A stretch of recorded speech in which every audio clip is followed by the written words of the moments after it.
Over the last week, it's been a pleasure for the Lawyers Committee to join Congressman McGovern and the Alianza, as well as Centro, Presente, in a TPS delegation to Central America.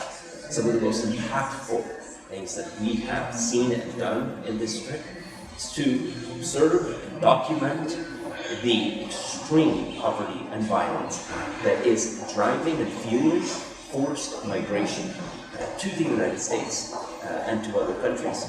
We are hearing from experts on the ground and also from affected individuals, children and families who are being displaced by force due to extreme poverty and violence.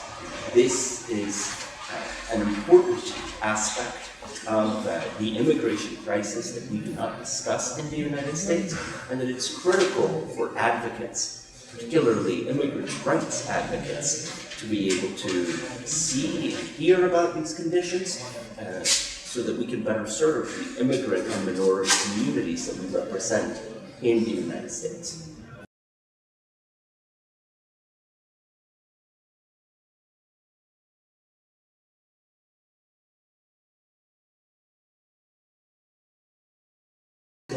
It is really important for the government of the Central American TPS countries to be able to by supporting the immigrants from their countries in the United States. And that can be done through a variety of ways, but one important aspect is to destigmatize deported individuals, providing better support services for deported individuals.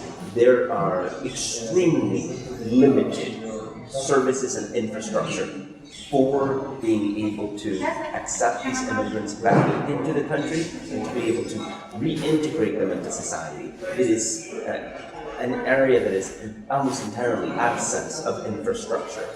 And it is critical that the government guarantee their safety, well-being, which is something the government can't even do for its own citizens and nationals living here right now, let alone for hundreds of thousands of TPS recipients who will be coming to the region should TPS get canceled.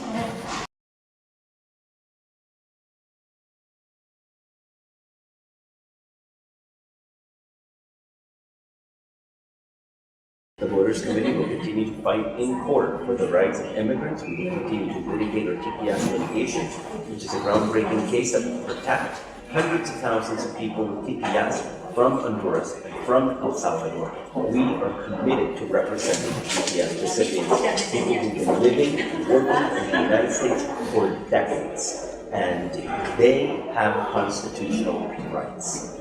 This work will continue full speed ahead in partnership with community groups like Centro, Presente, Delegation United, and Alianza.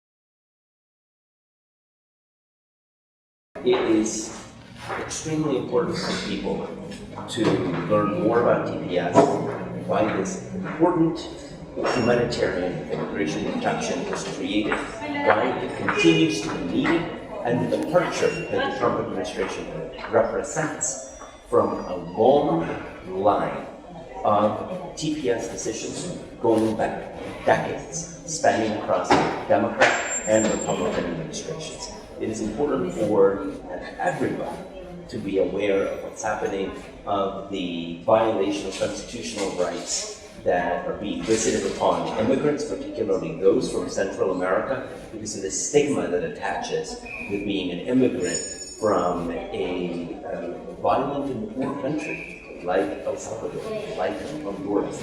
And it's important for all of us to learn more about this effort and to express our support for immigrants, particularly those in humanitarian programs. Yes.